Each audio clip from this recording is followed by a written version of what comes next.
ICC champions ট্রফির group পর্ব শেষের পথে। আয়োজক সত্তা পাকিস্তানের হাতে থাকলেও ভারতের জন্য নিরপেক্ষ ভেন্যু হিসাবে দুবাইয়ে ম্যাচ আয়োজন করেছে। গ্রুপ পর্ব সেমিফাইনাল মিলিয়ে সেখানে আরও 2টি ম্যাচ নিশ্চিত। আর ভারত ফাইনালে উঠলে সংযুক্ত আরব আমিরাতেই এই মাঠেই চূড়ান্ত ম্যাচটি অনুষ্ঠিত হবে। এরই মাঝে মধ্যপ্রাচ্যে শুরু হয়েছে পবিত্র রমজান। এর মাঝে দুবাইতে চ্যাম্পিয়ন্স ট্রফির ম্যাচ চলাকালে বিনামূল্যে ইফতার দেওয়া হবে দর্শকদের।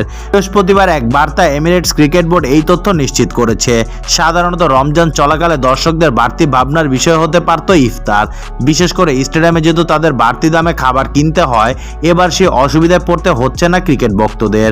তাদের জন্য ইসিবির পক্ষ থেকে গ্যালারিতে বিনামূল্যে ইফতারের বক্স সরবরাহ করা হবে। এক্স হ্যান্ডেলে দেয়া এক পোস্টে ইসিবি জানিয়েছে, রমজানের সত্যিকারী চেতনাকে সমুন্নত রাখতে এমিরেটস ক্রিকেট বোর্ড ঘোষণা করেছে চ্যাম্পিয়ন্স ট্রফিতে দুবাইতে বাকি ম্যাচগুলো রোজাদার দর্শকদের জন্য বিশেষ ইফতারি বক্স সরবরাহ করা হবে, যা শুরু হবে 2 মার্চ রোববার এ গ্রুপে নিউজিল্যান্ড ভারত ম্যাচের মধ্যে দিয়ে। পবিত্র রমজান মাসে এটাই হবে প্রথম ম্যাচ।